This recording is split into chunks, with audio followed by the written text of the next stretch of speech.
Central que yo quiero compartir con ustedes es cómo, cimarroneando la epistemología, podemos construir pensamiento propio. Debemos desalienarnos y pensar con nuestra cabeza, no con cabeza ajena. Con esto estoy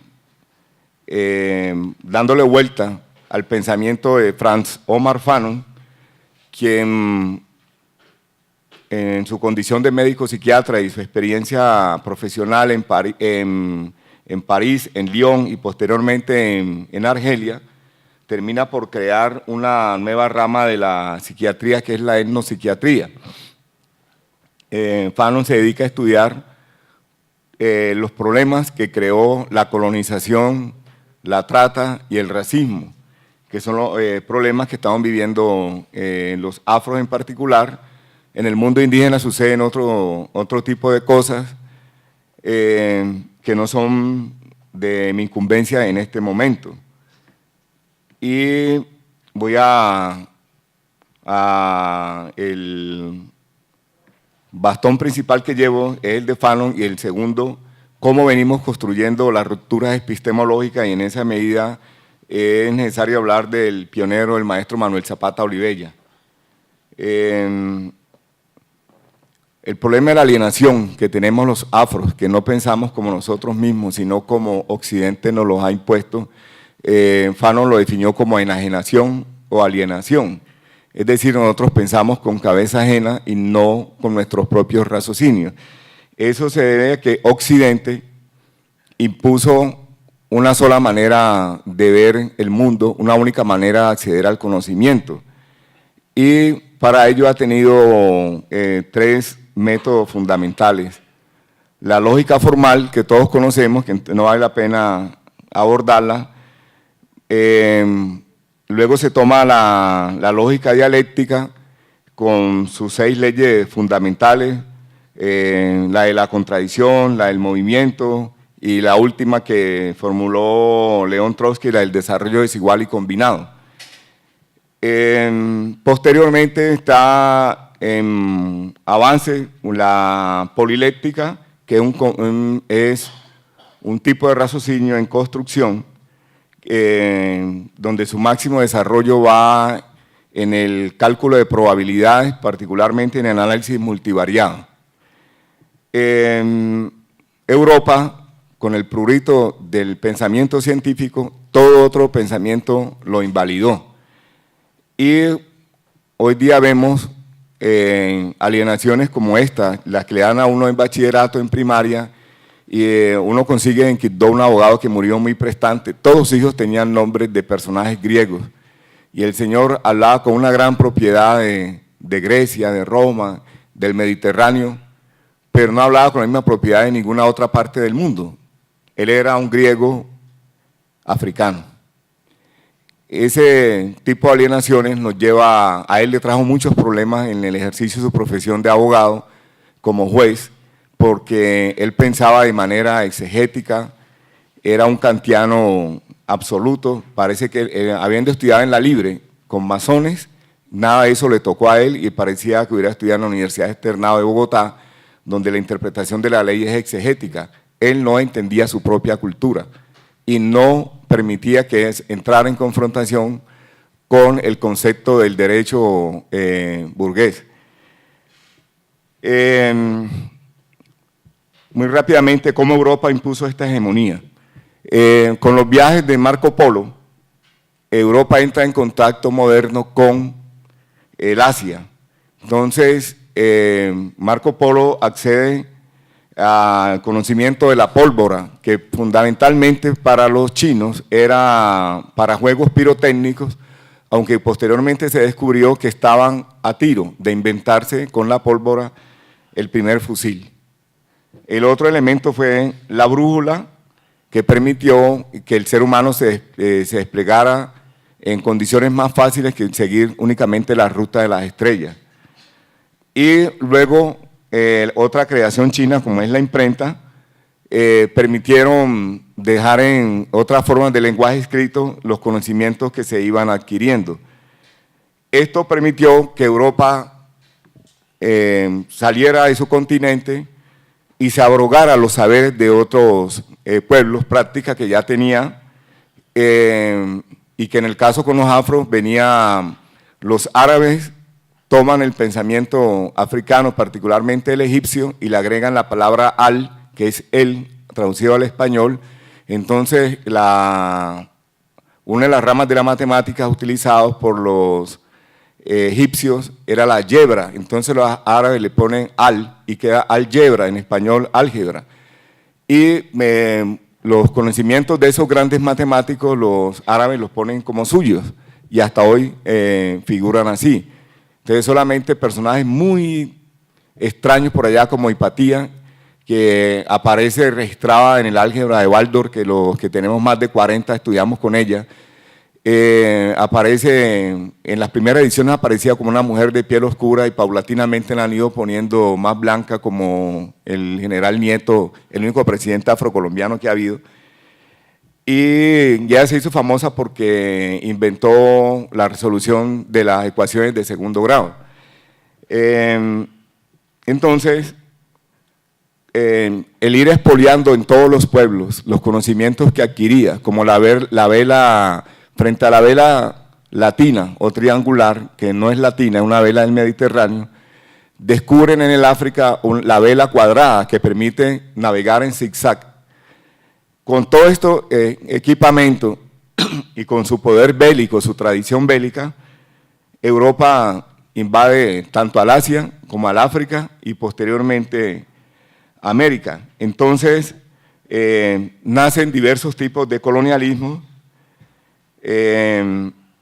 Luego se produce la tragedia demográfica en América de los indígenas, con enfermedades que por el paso del estrecho de Bering genéticamente habían perdido la memoria, y al traer los europeos y los africanos enfermedades como la viruela, produjeron unas mortandades muy grandes que la antropología biológica le llama a esto la tragedia demográfica. Pereció mucha gente en eso, cuando vienen enfermedades, sobre todo las de vía aérea altas, en el altiplano de los quechuas y los aymaras, no tenían memoria genética para enfrentar el virus influenza, y esto produce unas mortandades descomunales. Necesitaban entonces gentes que vinieran a roturar la tierra, a explotar las minas, etcétera, etcétera, y le echan mano al África para destruir al África. Se valieron que en ese momento había muchas guerras, se estaban descomponiendo los sistemas de producción africanos, iban hacia otro sistema, no se sabe cuál, yo no me atrevo a predecirlo, y fomentaron las guerras entre pueblos, entre pequeños estados que después le llamaron a sus jefes, entre comillas, reyesuelos, y se produce la gran tragedia, el holocausto más grande que conozca la humanidad, donde casi 4 siglos, se drena la población africana hacia las Américas, y no solamente la población, y aquí es donde empezamos con las rupturas epistemológicas. Se nos ha planteado que el africano vino a aportar a América su fuerza física, y hubo mecanismos de resistencia que recién la antropología religiosa está estudiando, como el afrocristianismo, cuando los dioses, las deidades africanas se incorporan a los santos cristianos. Hasta hace poco se utilizaba la categoría, no, que ya estoy más en la moderna, se hablaba de, bueno, se me escapa, pero hoy día se habla de enmascaramiento en vez de sincretismo, porque el sincretismo implica un orden jerárquico. Y esto era una estrategia para poder seguir viviendo su mundo espiritual, que no religioso, porque los africanos eran espiritualistas, no necesitaban vincularse con el mundo. La palabra religión viene del latín religare, volver a ligar. Entonces, cuando el africano le cortan, el niño nace, cortan la placenta y se entierra, él queda ligado otra vez al universo.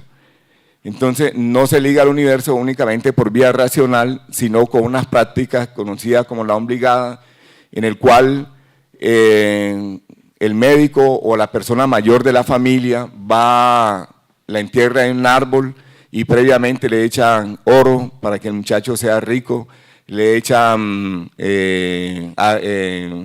hormiga arriera para que sea trabajador, se le echa anguila para que cuando pelee no lo puedan agarrar fácilmente. Bueno, en fin, todo esto, le echan plátano para que nunca le falte la comida.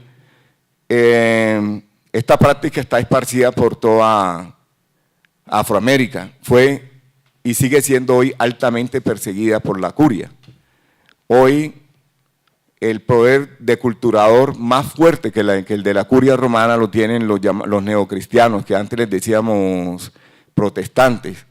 Estoy haciendo una investigación en Buenaventura, donde las parteras y los parteros que siguen con esa práctica tradicional lo sacan de la iglesia o no lo dejan entrar a la iglesia cristiana, cuando los protestantes están ofreciendo, como los otros cristianos, que va a haber un mundo donde no vamos a necesitar este cuerpo ni nada de este tipo de cosas. Entonces en Efesios 5, en el Antiguo Testamento hay una cita donde el pueblo de Israel que estaba vagando por el desierto, supuestamente Jehová o Yahvé habló con un patriarca y le dijo que quedaba prohibido el uso de las hierbas muy verdes y las hierbas amargas.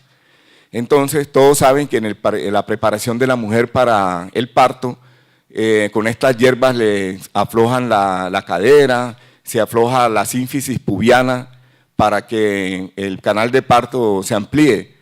Allá en el mundo afro no se usa la cirugía como acá en la medicina alopática, que eso es bisturí venteado, y los niños nacen en condiciones normales. Yo soy uno de esos casos, yo nací de pie, yo soy un parto podálico.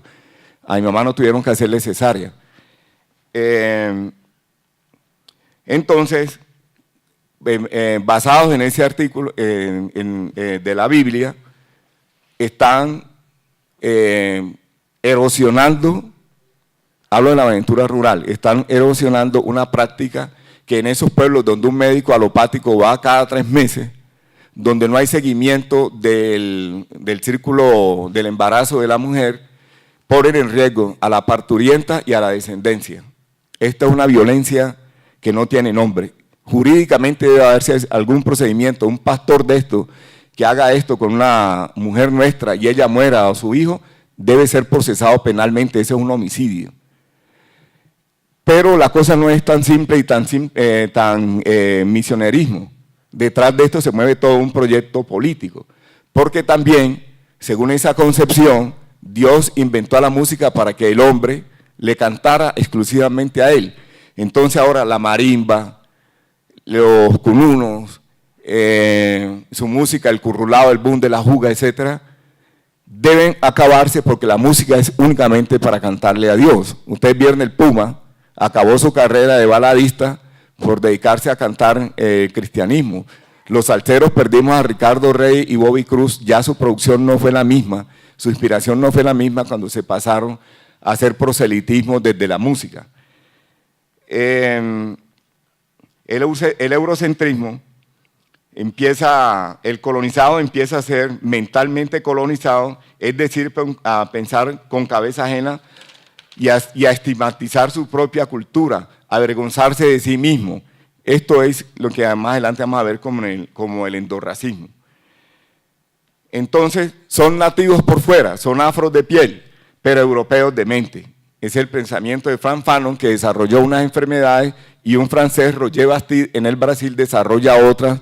Roger Bastide hoy no tiene el reconocimiento de Fanon, pero para el movimiento social es muy importante que estudiemos una enfermedad mental que trajo el colonialismo, una respuesta negativa frente al colonialismo, como es el mesianismo.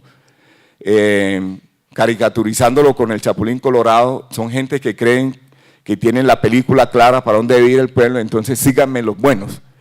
Entonces, al interior del movimiento conseguimos personas que creen que son los profetas los que tienen la verdad.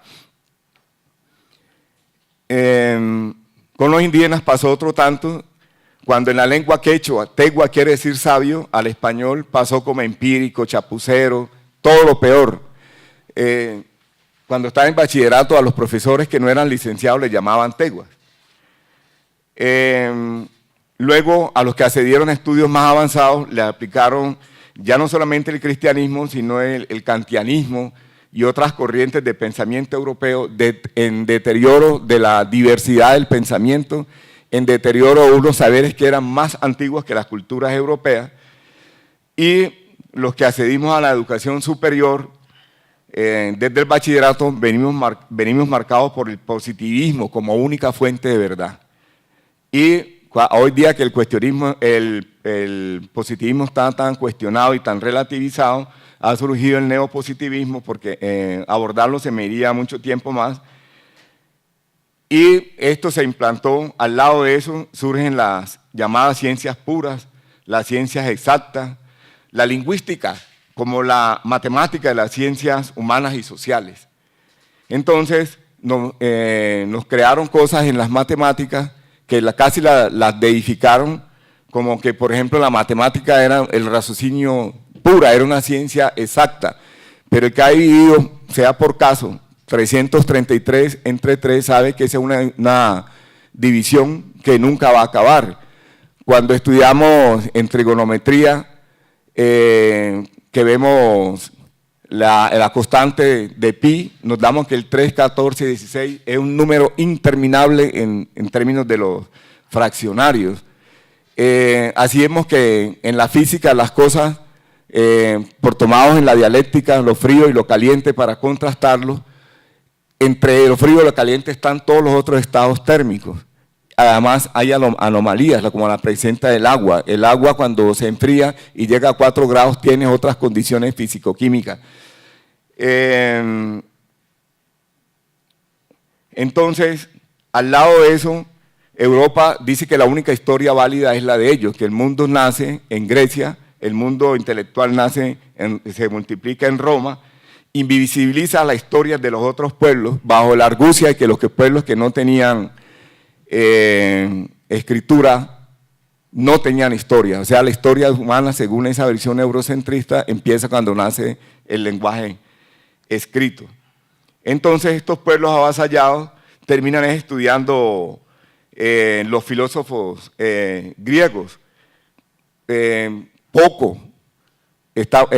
Hace muy poco tiempo venimos recuperando las filosofías bantúes, el principio de Culonta, Ubuntu, que esos quedaron en la práctica cultural de los pueblos afros, pero la gente las tiene en el inconsciente colectivo, como una práctica cotidiana y no como una reflexión que es producto de un continuum cultural.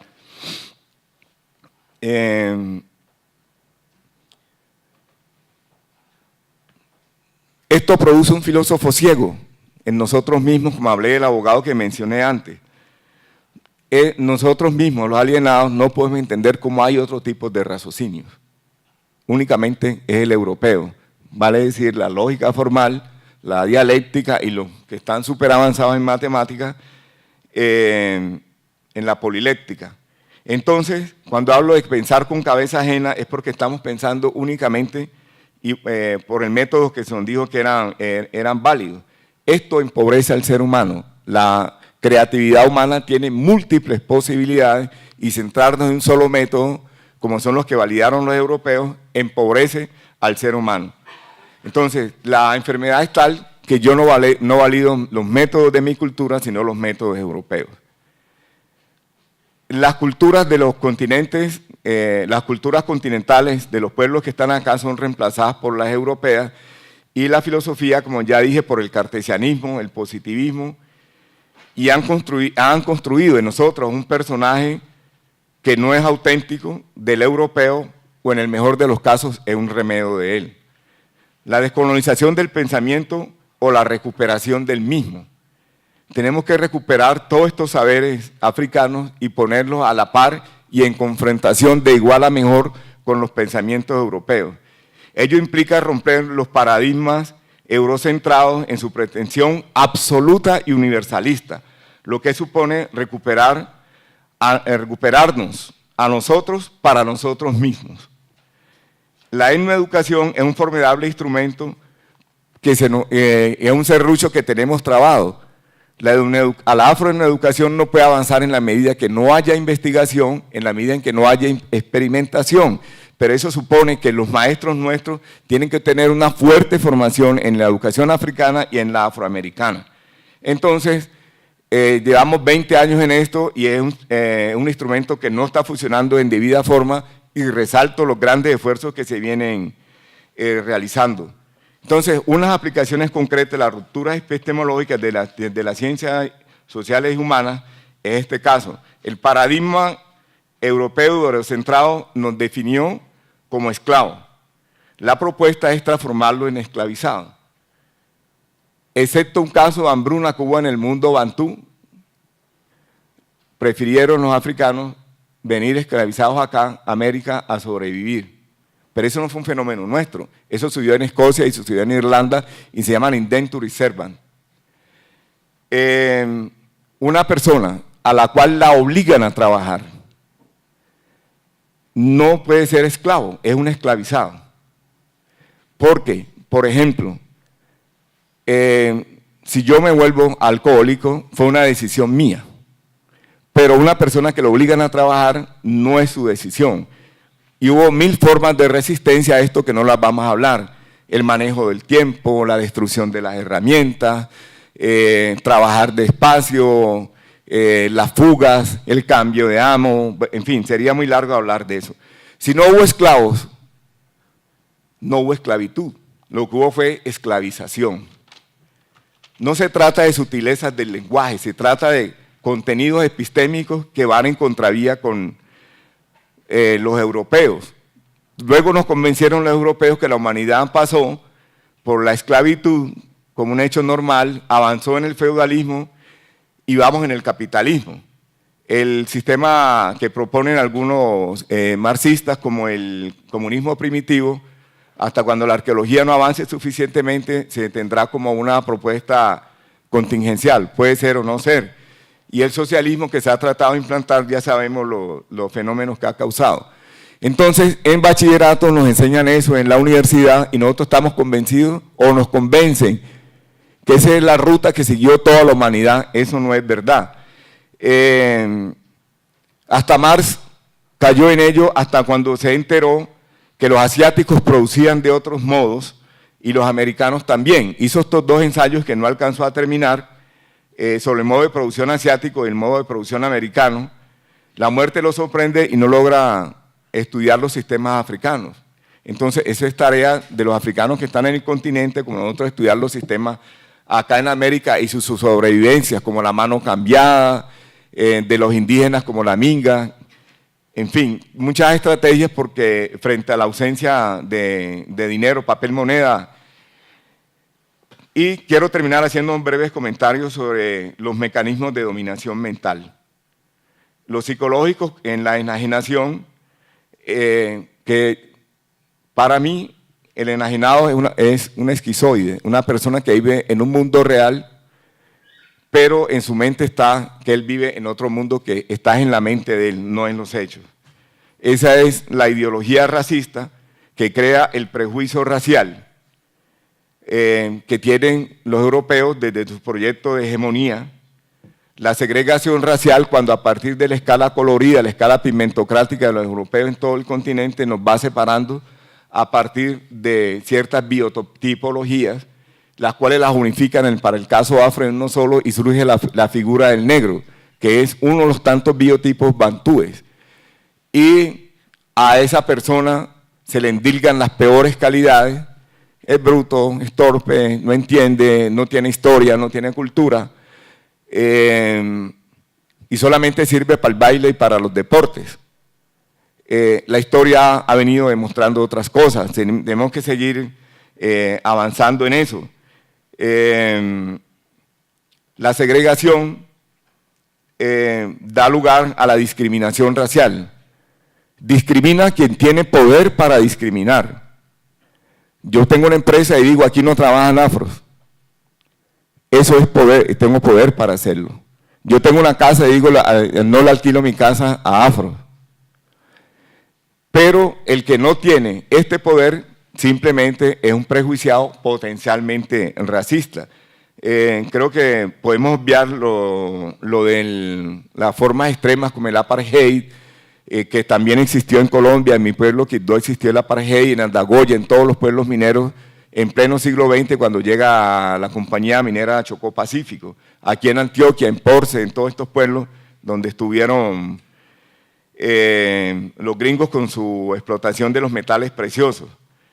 Y a los afros decidimos como resultado de ello el endorracismo. Internalizamos esa ideología y eso se manifiesta en concepciones de belleza.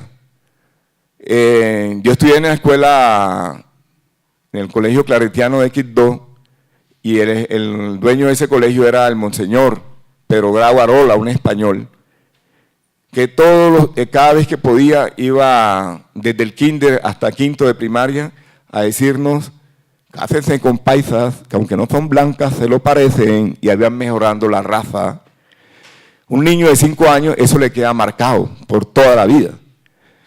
Entonces, establece unos estereotipos de belleza. Entonces, la mujer afro, por tener el pelo ulótrico, no es bonita. Entonces vemos esa tragedia de la representación de la belleza de la mujer nuestra, haciéndose cirugía de la nariz, haciéndose, entre comillas, otras cirugías del pelo a través de pelucas, peluquines, bueno, ¿cómo es que le llaman ahora? Extensiones, todo ese tipo de cosas, tratando ella de parecerse al modelo de belleza que definieron, un modelo en el cual ella no pertenece. Yo conozco una socióloga cuyo nombre debo obviar, una hermana afro, que se hizo cirugía para quitarse las nalgas porque ella quería ser una sílfide como la mujer europea del Mediterráneo. Hay otras que se hacen cirugías de los labios, se vuelven unos monstruos. Y en el caso varonil, veamos el de nuestros cantantes, el de Michael Jackson, el de, ¿cómo se llama este cantante que está en moda ahorita, que muere producto de una cirugía, el rockero, que murió hace poco, Mercury. Entonces, ese es un estado de conciencia alterado. Nosotros no somos nosotros queremos ser el otro. Y se traducen en casos de eso. Ahora, Occidente no pudo controlar el tema de la mujer voluptuosa y su atracción física, entonces la mujer mestiza está sufriendo los mismos problemas.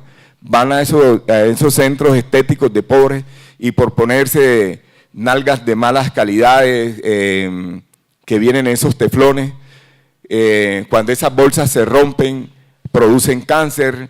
En estos días hubo a una señora que haciendo además fisiculturismo se le reventaron esas bolsas, la foto es impresionante de cómo los glúteos de esa mujer se deforman y las heridas que le quedan, y está con el riesgo, como fueron heridas abiertas, que ese químico que hay allí le produzca cáncer. Y quiero, dentro de las rupturas epistemológicas, quiero concluir con la violación flagrante de los derechos humanos entre nosotros, y es que los europeos resolvieron unificarnos bajo una categoría que todos somos negros. Voy a obviar las discusiones teologales que hubo al respecto, y ahora un grupo de personas que antes de ir a Durban se reunieron en Chile a instancias de la UNESCO y siguieron una propuesta que hizo una socióloga brasilera, afro-brasilera, Darcy Sueli Carneiro, que propuso el nombre de afrodescendientes. El nombre de afrodescendientes creó un problema. A los que estudian ciencias humanas, aquí les recomiendo un texto de Ichibachi, un antropólogo de la Universidad Real del Japón, que se llama Yo también soy afrodescendiente. De la garganta del Dubái salió fue un africano. Que haya cambiado de nombre según y por las adaptaciones ambientales, etcétera, etcétera, es otra cosa, pero yo también soy afrodescendiente. Y el Estado colombiano, siguiendo esas políticas de la UNESCO, optó por lo que le llaman lo políticamente correcto y han empezado a decirnos afrodescendientes. Pertenezco a la corriente tradicional que decimos nosotros somos afroamericanos. Para los efectos chiquitos somos afrocolombianos. Pero somos afroamericanos, mi apellido africano más cercano es Chalá. Los Chalá somos Ehuefón. Y estamos haciendo un encuentro con los Chalá de Costa Rica, con los de Panamá, obviamente los de Colombia, los de Perú y Ecuador. Nos reunimos cada 5 años.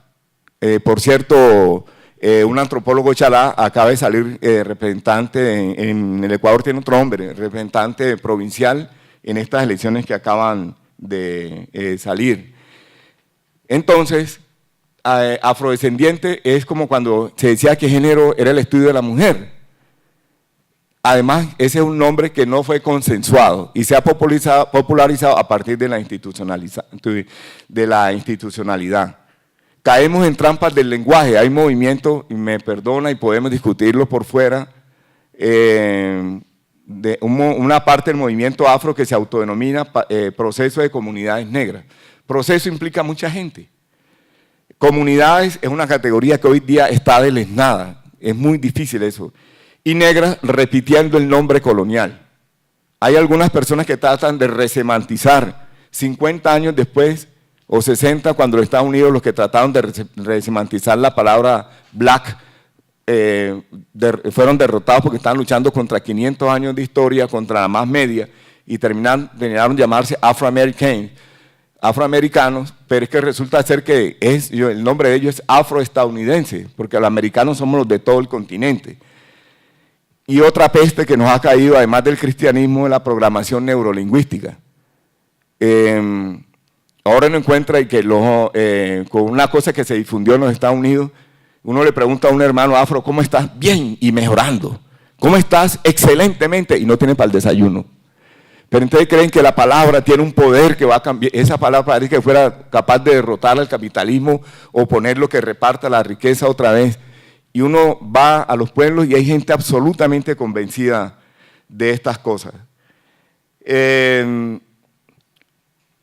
Yo creo que como tenemos el tiempo corto, voy a dejarlo hasta ahí y voy a decirle que Manuel Zapata, titubeando como son todas las cosas nuevas, se convirtió en un pionero. Los que lean El árbol brujo de la libertad, vamos a ver cómo Manuel habla de esclavizado y de pronto habla otra vez de esclavo. Los libros fundamentales de Manuel como antropólogo, El árbol brujo de la libertad, las claves mágicas de América Latina, El fusilamiento del diablo, en estos libros Manuel va en la lucha por construir el pensamiento nuestro.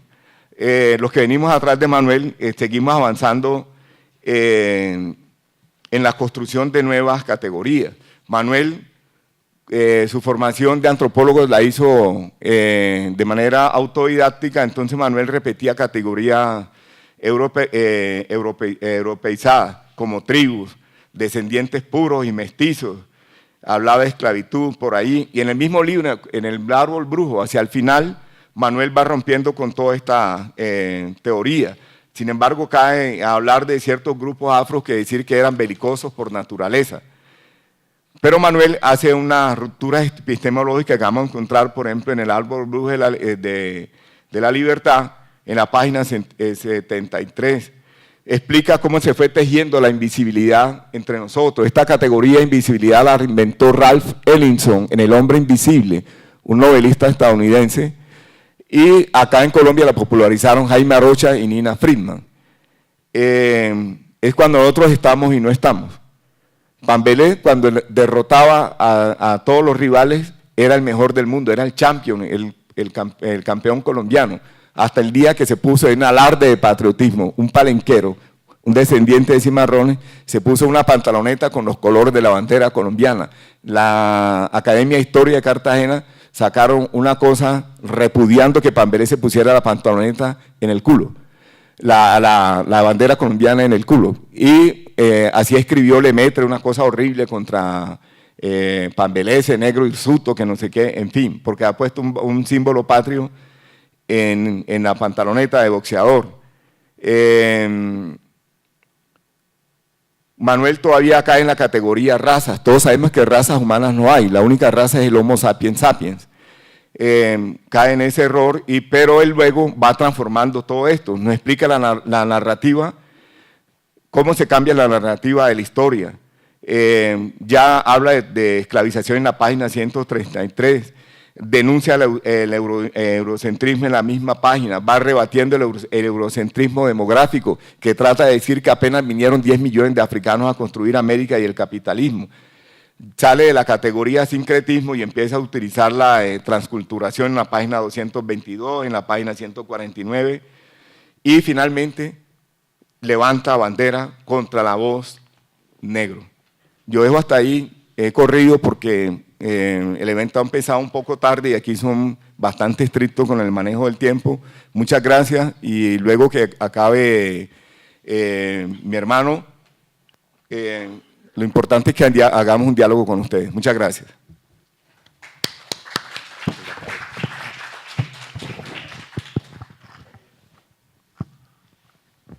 Bueno, buenos días a todos los asistentes. Primero que todo, pues agradecer la invitación del colectivo ampliado de estudios afrodiaspóricos por esta iniciativa de sostener la cátedra de estudios afrocolombianos Manuel Zapata Olivella, a los compañeros y colegas de la Universidad de Antioquia, también porque generar al interior de sus espacios y sus claustros la posibilidad de debatir con todo lo que eso implica, las tensiones y los conflictos, estos asuntos. Pues estamos conmemorando, no celebrando, conmemorando el mes de la herencia africana en Colombia.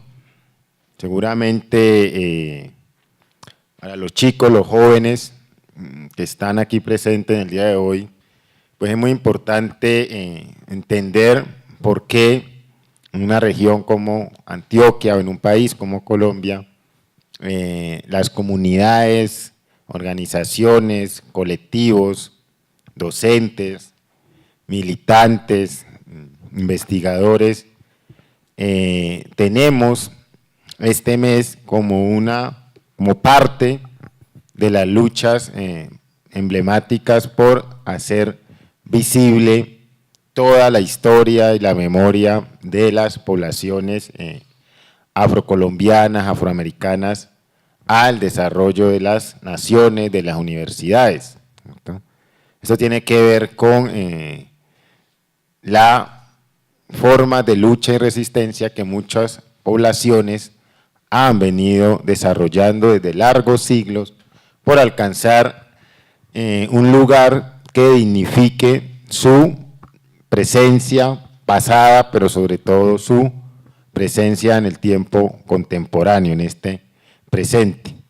Todo lo que el compañero y hermano Rafael ha planteado tiene que ver con las diferentes formas como esa matriz del colonialismo, del racismo, se ha instalado en nuestras vidas desde muchos siglos y hoy todavía sigue funcionando. Yo voy a hablar a propósito del último tema que planteaba Rafael sobre el asunto de la invisibilidad y lo voy a hablar desde un instrumento, si se quiere una herramienta muy importante que es la Cátedra de Estudios Afrocolombianos.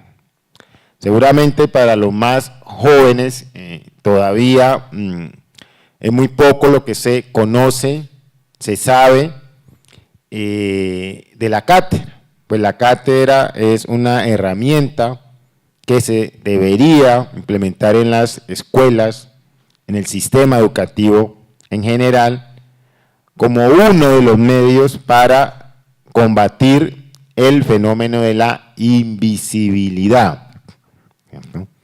Y ese asunto que bien lo señalaba Rafael, ¿cierto?, que se lo debemos a Ralph Ellison, es quizás una de las formas más violentas a través del cual se ha negado de modo sistemático los aportes fundamentales de las poblaciones afrocolombianas, afroamericanas al desarrollo de la sociedad. Y siempre empiezo con esto, ¿cierto? Hay una escritora norteamericana, se llama Ana María Ritkel, que ella dice esto sobre la invisibilidad. Todos hemos ido a la escuela, de alguna manera pasamos por los claustros escolares, y ella dice que cuando alguien con la autoridad de un maestro te nombra el mundo, y tú no estás, ocurre un proceso de desequilibrio psíquico. Es como si te pararas en un espejo y no te vieras. Y eso pasa mucho con las poblaciones, los niños, los jóvenes, hombres y mujeres, cuando van muchas veces o casi siempre a la escuela, y es que no se los nombra, no se nombra su pasado, no se reivindica su historia, su ancestralidad. Cuando se la nombra o cuando se la menciona, casi siempre es para reproducir los viejos estereotipos, los viejos racismos, a través del cual, digamos, los procesos de identificación racial, étnicas, culturales, hacen que las personas, a los jóvenes, a los niños, les dé pena ser lo que son. Porque cuando vamos muchas veces a la escuela, pues se nos enseña a negarnos.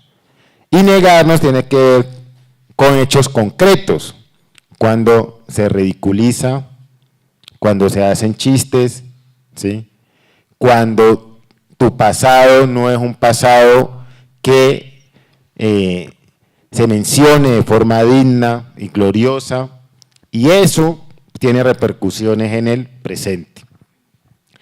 Y la cátedra, a propósito de lo que los compañeros han denominado, han reivindicado Manuel Zapata Olivella, recoge parte de los legados que nos enseñó el gran pensador Manuel Zapata Olivella. Seguramente muchos de los jóvenes que están aquí no conocen la historia de Manuel Zapata Olivella. Nosotros vamos a la escuela, ¿cierto? Aprendemos de Rafael Pombo, seguramente de Tomás Carrasquilla, ¿sí?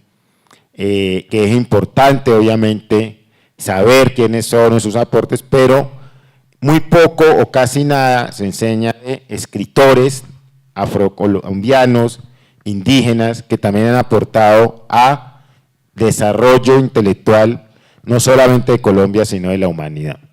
Y eso es la invisibilidad, cuando lo que tú representas, a lo que tú perteneces, no se nombra, o no se nombra de manera digna, ¿cierto?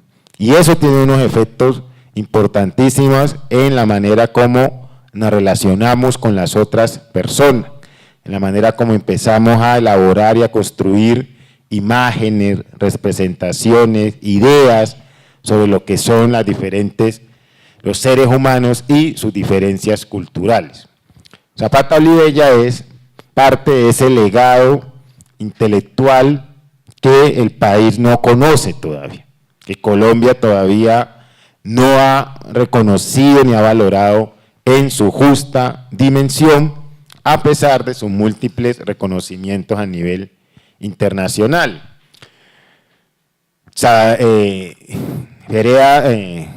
Rafael lo mencionaba hace un momento, ¿cierto? Su cantidad de obras, ensayos, novelas, textos antropológicos, textos periodísticos, son un acervo fundamental para entender parte de la memoria cultural que una nación como Colombia, que hoy se reconoce multiétnica y pluricultural en su constitución de manera formal, no ha llevado todavía a la vida concreta de las escuelas, de las universidades, y obviamente estos espacios constituyen escenarios para combatir la invisibilidad que se padece continua y de manera sistemática en las escuelas y en las universidades.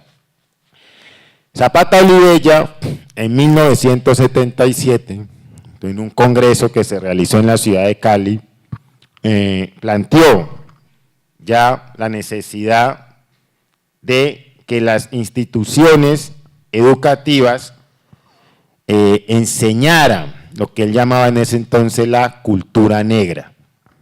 Estamos hablando de 1977, ¿cierto? Junto con otra serie de investigadores, hombres, mujeres de diferentes partes del mundo, de América Latina, eran conscientes ya en esas décadas, por supuesto, muchos otros anteriormente también lo habían planteado, pero ese evento va a ser fundamental porque constituye quizás el primer gran acontecimiento histórico, organizativo, masivo en el cual se profesa o se exige a los estados del continente, incluido Colombia, la necesidad de que los pensums educativos, los planes de estudio, visibilicen los conocimientos de las poblaciones negras, sus grandes aportes tecnológicos, sus grandes desarrollos literarios, sus grandes desarrollos intelectuales, en la medicina, económicos, en las escuelas. Y él va a plantear, ¿cierto?, que es una imperiosa necesidad de que en los países donde hay un gran acervo de población negra, como él lo denominaba en ese entonces, era responsabilidad del Estado y la sociedad hacer visible los conocimientos de esas culturas. ¿Y por qué lo va a plantear él? Porque Zapata, Olivella, su hermana Delia Zapata y muchos otros intelectuales de la época recorrieron, ¿cierto?, ciudades, recorrieron pueblos, indagando, mirando, analizando, comprendiendo eso, lo que él llamaba el arte popular de los analfabetos, es decir, de esas personas que no hayan ido a la universidad, que no hayan tenido la posibilidad de estudiar, pero que eran poseedores de tremendas riquezas culturales y literarias. Va a reivindicar la idea del folclore como un instrumento de reivindicación e identidad en los años 40, cuando el vallenato, el porro, ¿sí?, las músicas del Pacífico se consideraban atavismos culturales, cuando esta sociedad todavía no reconocía esa inmensa riqueza y el valor fundamental de ser un país diverso con múltiples tradiciones. ¿Cierto? Él se va a ir al Pacífico, al Cauca, se va a ir a la costa Caribe, donde es oriundo de Lorica, y va a ser una persona que se va a encargar de rescatar del olvido, el anonimato, todo eso que hasta entonces el país desdeñaba, que la sociedad consideraba inculto, que la sociedad consideraba atrasado. Y en el año 77 va a plantear que, en un acto de mucha conciencia y claridad, que la escuela es un elemento fundamental para combatir el racismo y la invisibilidad.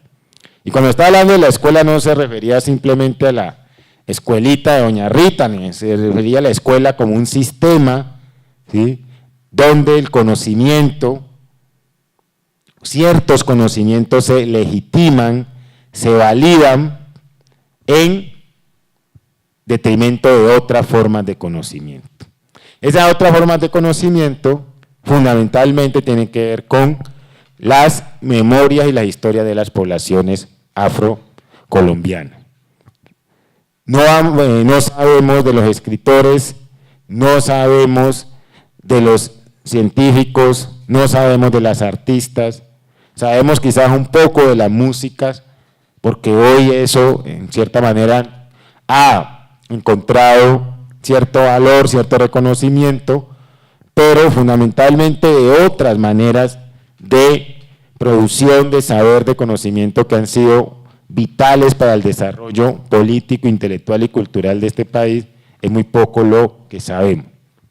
Y pues yo quiero recoger ese legado a propósito de la cátedra Manuel Zapata Olivella, de la cátedra de estudios afrocolombianos, que empieza en los años 70, pero que solamente va a tener trámite jurídico, reconocimiento como una política pública, como una política de Estado en los años 90, 1998, fundamentalmente a través de una serie de movilizaciones de sectores y colectivos organizados que fueron vitales en la transformación de ese imaginario de nación y sociedad que empezó en los años 90, al menos formalmente constitucionalmente, como fueron las luchas de los movimientos y las organizaciones afrocolombianas.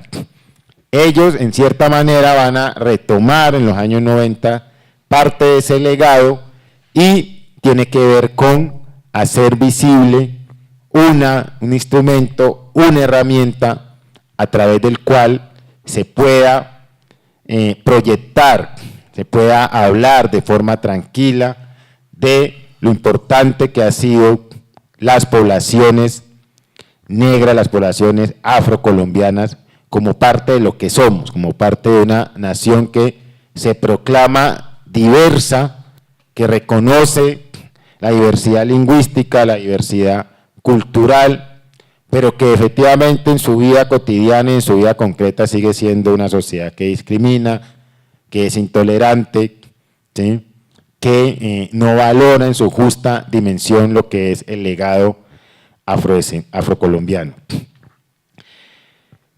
La cátedra, por supuesto, es un instrumento limitado, con muchas dificultades, pero es una herramienta posible, como muchas otras más, para hacer visible o para romper esos fenómenos de invisibilidad.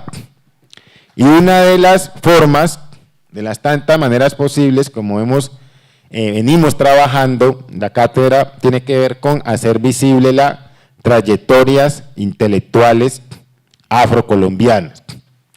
¿Y por qué las trayectorias intelectuales? Porque bien lo señalaba Rafael, la invisibilidad oculta ciertos rasgos, pero también visibiliza otros.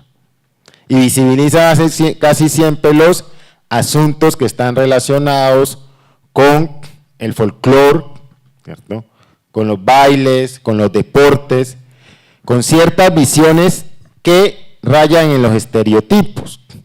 Y eso hace que nos acostumbremos o nos hayamos acostumbrado a ver las imágenes de las poblaciones afrocolombianas a ciertos roles de la vida cotidiana, el deporte, el fútbol, algunas veces la música, ¿sí?, algunos roles que ocultan otra gran cantidad de posibilidades en las cuales las poblaciones han aportado. Una de esas tiene que ver con la producción intelectual, con la producción literaria, con la producción lingüística, ¿sí?, tiene que ver con los escritores, los artistas. Todavía uno se enfrenta a los estudiantes, ¿cierto?, y cuando le pregunta por qué conocen de la cultura afrocolombiana, entonces solo le hablan de futbolista. No te hablan de un escritor, de una escritora, porque se cree además que en las culturas afrocolombianas se cae en otro estereotipo, es que siempre han sido culturas solo orales, lo cual también es falso y en cierta manera constituye otra reproducción de los estereotipos. Chimamanda Adichie, que es una escritora nigeriana, dice que los estereotipos, el problema de los estereotipos no es que sean falsos, sino que son incompletos. ¿Y qué quiere decir eso? Pues que efectivamente las tradiciones culturales folclóricas, ¿sí?, son parte del legado ancestral afrocolombiano, pero no es solamente eso. Y no se puede seguir proyectando ese tipo de imágenes, porque de ahí provienen todas las formas de racismo, ¿sí?, de discriminación, de muchas otras maneras que hacen que, por ejemplo, en los procesos educativos, cuando la maestra requiere a un estudiante afro para alguna cosa, solo lo llama para el deporte, pero no se imagina que puede ser bueno para las matemáticas, o no se imagina que puede ser bueno para la literatura, porque su posibilidad de descubrir otras capacidades ya está limitada, ¿cierto?, ya está cerrada por la mirada del prejuicio que no permite acercarse y conocer qué otras posibilidades puede tener ese niño, esa niña, porque se ha definido históricamente que solo sirven para ciertos roles.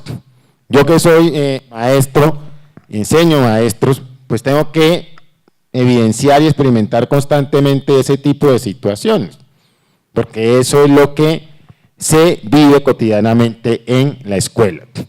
Entonces nos hemos dado a la tarea de recoger lo que yo llamo el legado de la diáspora intelectual afrocolombiana, que es el conjunto de textos, ¿cierto?, escritos en ensayos, novelas, cuentos, ¿sí?, décimas, tradición oral, producida por hombres y mujeres afrocolombianos para comprender desde ese otro lado las visiones, las maneras, cómo a partir de su propia experiencia han construido unos relatos en relación a las poblaciones negras, pero también a la nación o al país. Y en esa acervo de historias y de memorias escritas, pues nos encontramos con escritores, humanistas, etnólogos, poetas, literatos, oradores, tradiciones orales, que constituyen un legado o deberían constituirse en otra parte de ese archivo de memoria para entender la manera como las vivencias, las experiencias, ¿sí?, se han representado a través de la escritura. Y me interesa la escritura, porque precisamente se trata también de mostrar que las poblaciones, los hombres y las mujeres afrocolombianos también han sido productores de un saber y de un conocimiento, letrado, escrito, muchas veces con rasgos eurocéntricos, como lo decía Rafael, con rasgos positivistas, pero también porque han sido los momentos históricos en los que les ha tocado decir, denunciar. Y cuando hablamos de visibilizar ese legado intelectual, pues en cierta forma también se trata de mostrar la otra cara de esa realidad, de que también ha habido una tradición literaria muy fuerte, que no la conocemos, ¿no? Y creo que quizá el mayor ejemplo de eso es Zapata Olivella, ¿sí?, que recorrió pueblos escuchando la voz de cantadoras, de hombres y mujeres campesinos, ¿sí?, para poder de alguna manera representar ese mundo invisible, invisibilizado del arte popular, como él la llamaba, ¿sí?, pero también lo vamos a encontrar con la inmensa cantidad de hombres y mujeres que en el Chocó, desde los años 30, 40, 50, vienen mostrando a través de novelas, de cuentos, de literatura, toda la tradición de la oral que va a ser muy presente en los cuentos de Miguel A. Caicedo, que va a estar presente en las novelas de Arnoldo Palacios, que va la poesía a la República y a esa parte del Chocó que va a estar presente en la poesía de Teresa Martínez de Varela, en los poemas de Hugo Salazar Valdés. Todo ese acervo no puede ser patrimonio de unos cuantos. Lo que nosotros hacemos con el ejercicio de la cátedra, y cuando digo nosotros lo que hacemos desde el Centro de Memoria, desde la Universidad del Cauca con los maestros, es que ese conocimiento en cierta forma llegue a las escuelas. Y llegue a las escuelas como una herramienta, entre muchas otras, por supuesto sabemos los límites que esto tiene, para que tanto los jóvenes, niños, afrodescendientes, afrocolombianos, se identifiquen, tengan ejemplos, elementos de identificación positiva, pero también para los jóvenes que no son afrocolombianos conozcan parte de esa realidad. Porque, digamos, si alguien planteó la necesidad de entender la diversidad, la etnicidad como un elemento constitutivo del país fue Zapata Olivecha.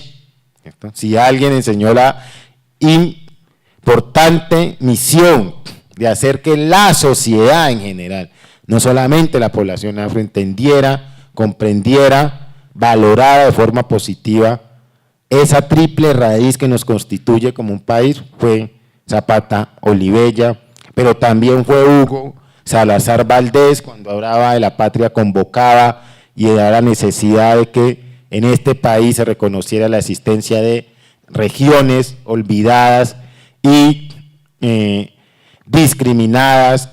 Fue Rogerio Velázquez cuando hablaba y mencionaba que detrás de esas montañas estaba Colombia para mirar esa cordillera que dividía, ¿cierto?, la zona andina con el Pacífico colombiano, con su Chocó natal. Es decir, hay una innumerable producción de textos y metáforas que dan cuenta de una realidad, de una nación olvidada y sometida a los fenómenos de la discriminación. Y en ese sentido, venimos trabajando con lo que tiene que ver con la cátedra Rogerio Velázquez en la Universidad del Cauca.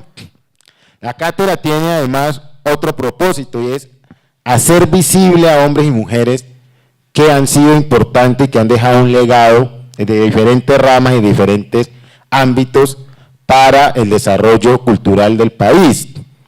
Y ese instrumento de visibilización constituye también una política de identificación. Y una política de identificación que saque del anonimato y el olvido todos esos hombres y mujeres, procesos que han sido, que nos constituyen como ejemplos a seguir, ejemplos a tener en cuenta, sobre todo para las nuevas generaciones.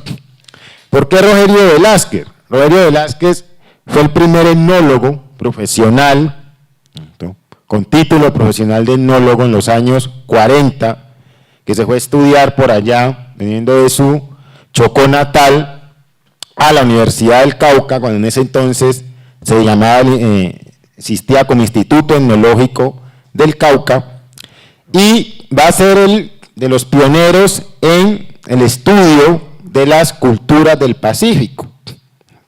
Hoy cuando se reivindican los pioneros de los estudios afrocolombianos, es muy poco lo que se habla de Rogerio.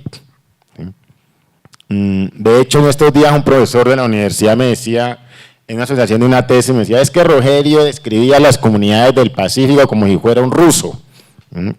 Es decir, él se ponía por fuera de esos sujetos que etnografiaba y entonces escribía más o menos como un europeo. Por supuesto, Rogerio estudió en el Instituto Etnológico del Cauca en los años 40, un instituto que formaba en la concepción positivista del conocimiento, pero eso no le quita el mérito a la enorme producción literaria y etnográfica que hizo de una región en tiempos donde esa región todavía era invisible a los ojos de los investigadores, ¿cierto? Y su vocación literaria, su vocación etnográfica, su vocación histórica, que la aprendió también de ese instituto etnológico, le sirvió para hacer visible los dramas, ¿cierto?, las riquezas culturales, los aportes en la narrativa, en el cuento, en la literatura, en la historia, de lo que era el Chocó como una región fundamental en los procesos de conformación del país desde la independencia hasta los años 50 y 60, que produjo toda su obra. Como en la antropología y las ciencias sociales no reconocen ese aporte, lo invisibilizan de forma sistemática, y cuando lo visibilizan, pues lo cuestionan para generar otra forma de descalificación. Pero nosotros decidimos, no siendo antropólogos, reivindicar la memoria de Rogerio Velázquez, y tenemos una cátedra que se denomina Rogerio Velázquez como una manera de reivindicar su legado y su memoria. Así como ustedes tienen la Manuel Zapata Olivella, ¿sí?, como una manera de reivindicar su legado, su memoria, pues lo hacemos porque esos son parte de los procesos que las universidades también tienen que ir logrando. Y es hacer que estos conocimientos realmente tengan un estatuto legítimo. Por supuesto que no se trata solo de circular en las universidades, porque yo creo que si alguien enseñó que el conocimiento debería circular en las culturas, en las comunidades, fue Manuel Zapata Olivella, ¿cierto?, que no planteó el saber, el conocimiento de las culturas negras, como las denominaba, para una liturgia academicista, sino básicamente para que eso sirviera a el conocimiento de las comunidades, de esos analfabetos que él llamaba. Y por supuesto, también quiero hablar de lo que implica hacer cátedra universitaria en una región como el Cauca, en una universidad como el Cauca, en una región con indicadores económicos no parecidos o totalmente diferentes a la de regiones como Antioquia, como el Valle, ¿sí?, en una universidad regional y de provincia como la del Cauca, pero con una larga historia, ¿no?, en una región en una ciudad con una fuerte mentalidad colonial, con una serie de prejuicios y racismos todavía muy evidentes, tanto en las escuelas como en las universidades, donde todavía en las universidades, cuando se trata de apoyar los procesos relacionados con eventos, publicaciones de las poblaciones afrocolombianas, se convierte en un problema. Para eso no hay recursos, no hay plata, todo se vuelve difícil de hacer, porque es parte también de esa mentalidad, ¿no?, de esa idea de que la afrocolombianidad no es importante. Y yo creo que, en cierta manera, estos procesos, estos espacios, lo que nos deben de llevar de manera constante es a entender que esto es parte de esas batallas, ¿no?, de ese cimarronismo epistémico que hablaba Rafael, y es que la tradición intelectual encuentre en el mundo también universitario la posibilidad de dialogar, la posibilidad de ser dignamente, no solamente a partir de una visión folclorizante, folclorizada, sino a entender los legados epistémicos, los legados intelectuales, los legados literarios, que son muchos, que son variados, que son ricos, pero que efectivamente todavía no han encontrado su posibilidad real y concreta en el mundo académico, en el mundo universitario. Y me interesa y me ha interesado la tradición intelectual escrita por hombres y mujeres afrocolombianos, porque es su visión de las cosas, porque es la manera como lo han entendido, con errores o con equivocaciones, con sus aciertos y con sus desaciertos. Rafael hablaba inclusive de las propias contradicciones que tuvo Manuel Zapata Olivella, ¿sí?, y seguramente vendrá un tiempo en que se tenga que analizar también sus propias contradicciones, porque las tuvo, y porque era inevitable además, con un ser humano que todo lo que produjo, su obra extensa, no solamente literaria, sino ensayística, sus trabajos folclóricos, sus trabajos sobre el folclore, sobre la antropología, pues tuviera alguna que otra contradicción, ¿cierto? Lo mismo que las novelas de Arnoldo Palacio, que describen en algunas facetas un Chocó empobrecido, pauperizado, que era lo que estaba viendo en los años 40, y que se cuestionen esa mirada, pues por supuesto a eso llegaremos.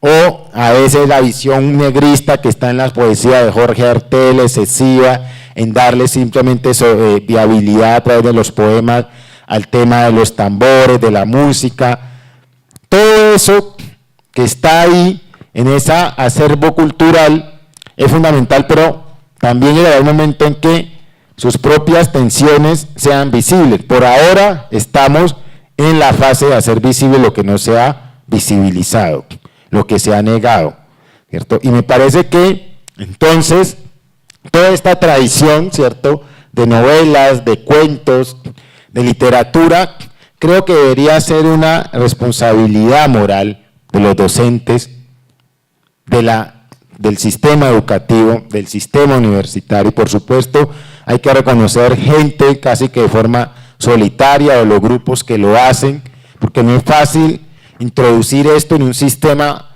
universitario que su concepción racionalista, su concepción occidental, pues impide que esto tenga una vigencia, que tenga un reconocimiento. Pero lo que nosotros llamamos tradición intelectual afrodescendiente, afrocolombiana, de la diáspora intelectual afrocolombiana, no es nada más que cambiar ese orden de representación de las culturas afro como culturas iletradas, como culturas orales solamente, como cultura folclórica, sino también darles el estatuto de conocimiento, de pensamiento, de productores de un saber y un conocimiento que debe circular en las universidades, debe circular en las escuelas, pero fundamentalmente debería ser un medio de circulación en las comunidades, porque finalmente eso fue lo que Zapata Olivella hizo, hacer que su saber emergiera de las comunidades y devolviera a ellas como una manera de reivindicar ese pasado, ¿cierto? Y pues por supuesto uniendo y para cerrar a Manuel Zapata Olivella con Rogerio Velázquez, ¿sí? Nosotros hemos querido también abrir ese espacio de diálogo y encuentro en homenaje y en reconocimiento al legado y a la memoria de Rogerio Velázquez Murillo, el primer etnólogo afrocolombiano olvidado, pero que es una responsabilidad de los que estamos en estos procesos hacer que cada vez las cátedras y los hombres y mujeres que han contribuido de forma fehaciente y positiva a esto tengan reconocimiento. En cierta forma es una lucha contra la invisibilidad y el olvido, ¿cierto? En El fusilamiento del diablo, una novela que da cuenta de un hecho fundamental que ocurrió por allá en 1907 sobre Manuel Saturio Valencia, el último fusilado legal en Colombia, ¿cierto?, de cual se han escrito muchas novelas de investigadores, escritores chocuanos y unos otros. Manuel Zapata Olivella dedicó esa novela precisamente a Rogerio Velázquez Murillo y le escribió a Rogerio Velázquez, olvidado antropólogo, rastreador de la sabiduría de los abuelos, a quien debe tanto esta novela. Creo que hermanarnos con las cátedras es la manera de seguir esos pasos que nos permitan entender cómo ellos pudieron desde los años 40 reconocerse mutuamente y entender que la posibilidad de luchar contra el olvido y la invisibilidad era nombrando. Muchas gracias. Muy bien, José. Es una versión escrita. Jason.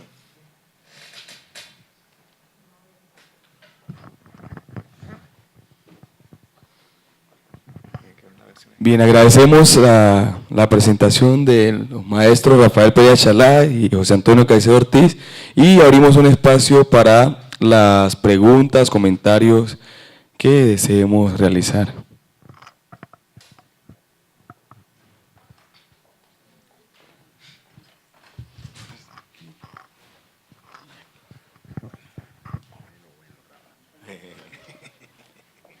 Una inquietud. Yo veo el pendón que hay allá y me imagino que es un símil de la diáspora, porque veo ahí el África occidental y Colombia. ¿Qué significa ese pendón? Pues, ¿qué significa ese logo para el colectivo? ¿Es el África Occidental y Colombia, entrelazados? ¿Esa es la diáspora o qué? Ahí está no están los creadores, ¿eh?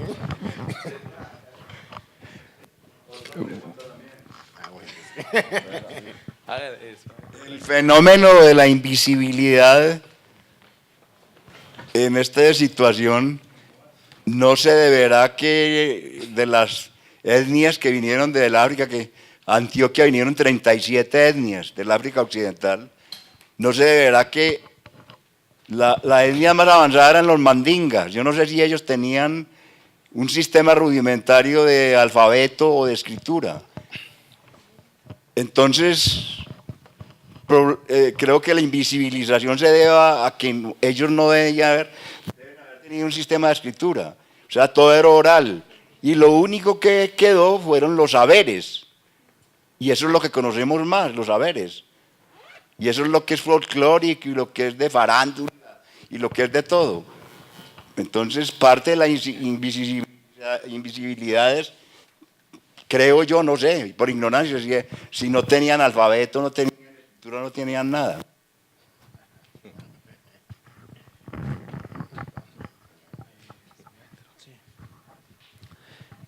Muchas gracias por las presentaciones. Quisiera hacer 3 preguntas muy puntuales.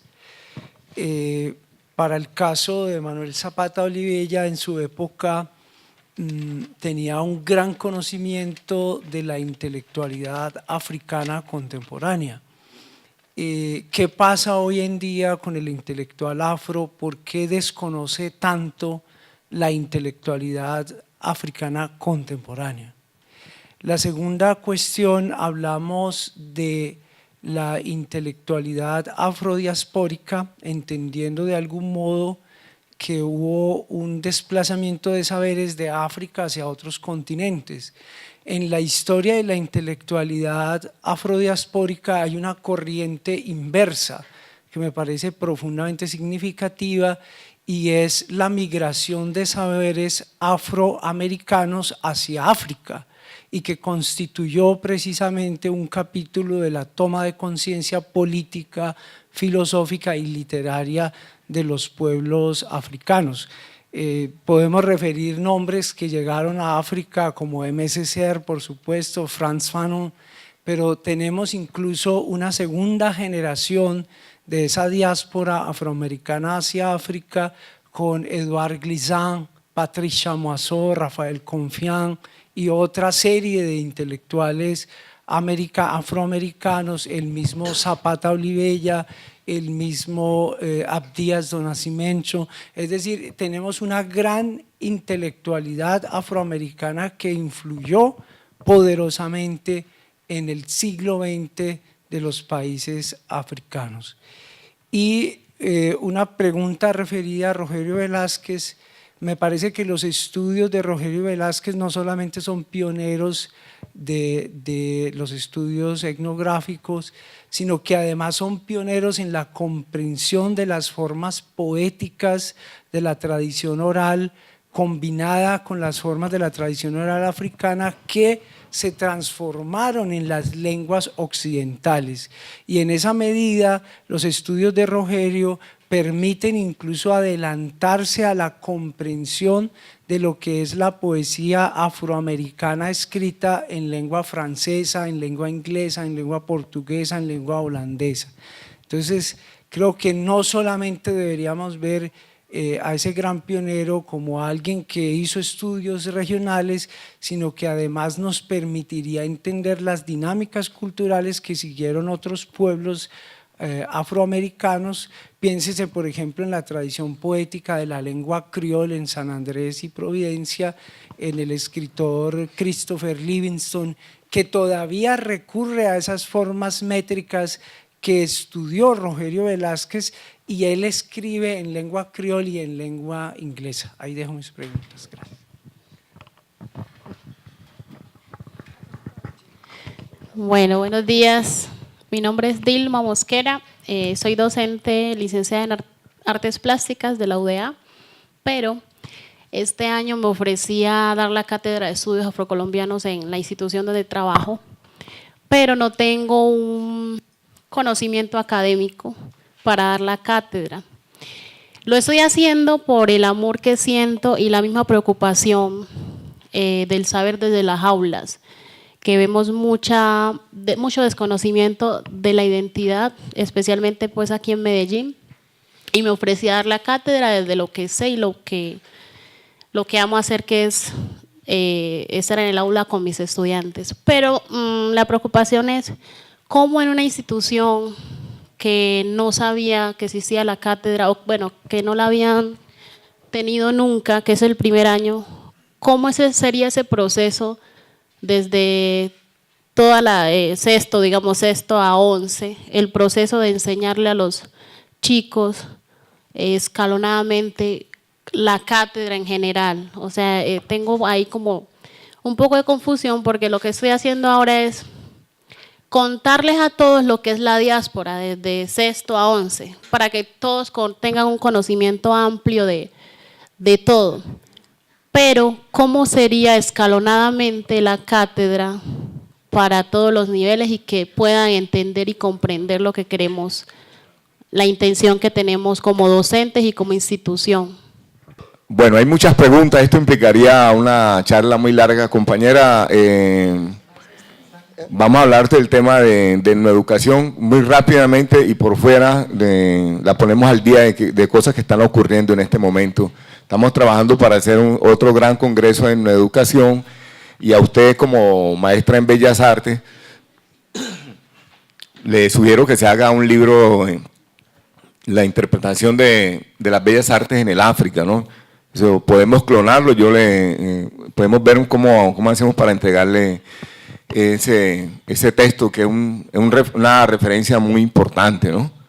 El arte africano es demasiado grande como para eso, y también el maestro William Mina, que está hoy desde ayer anda en posición muy discreta, allá atrás está, también escribió en su libro, en su primera obra, habla del asunto del arte, y necesitamos ante todo, también necesitamos críticos de arte. La producción de oralitura de nosotros es impresionante, pero faltan críticos, y hay espacios conquistados como el que tienen las mujeres poetas en el Valle del Cauca, particularmente en el pueblo de Rayo, ¿cómo que se llama? En Tuluá, en Roldanillo. Bueno, en fin, voy a responder a lo del compañero. Cuando uno habla literatura, cuando se comunica oralmente, ya uno tiene un alfabeto. Lo otro es que la historia ha invisibilizado de dónde viene la escritura cuneiforme. Aquí hay una foto. Esto es Egipto, Abisinia. Y nos vendieron la idea que la mayoría de los pueblos africanos que vinieron acá eran ágrafos. Y ahí llegó la posición extrema que acuñó un francés que dice que el que no escribe no existe, y que la historia empieza con la escritura. Son miradas eurocéntricas, porque de chanfle aquí le digo, bueno, en el mundo de Senegal hay una figura que era el griot, una persona que duraban 30 años entrenándolo en la memoria. Eran niños que mostraban un gran poder para codificar cosas, y podían relatar 10, 12 generaciones de memoria. Además eran artistas, tocaban instrumentos, cuando hacían presentación ante la corte o cuando alguien los consultaba. Y eso fue una manera de codificar la memoria. Existen otras maneras de codificar la memoria, como para mi amigo Ramiro Delgado y colega, como es el mito y la leyenda. África está llena de eso, entonces eran formas de codificarlas también. O cuando las escribimos ya pasan a ser también escritas, ¿no?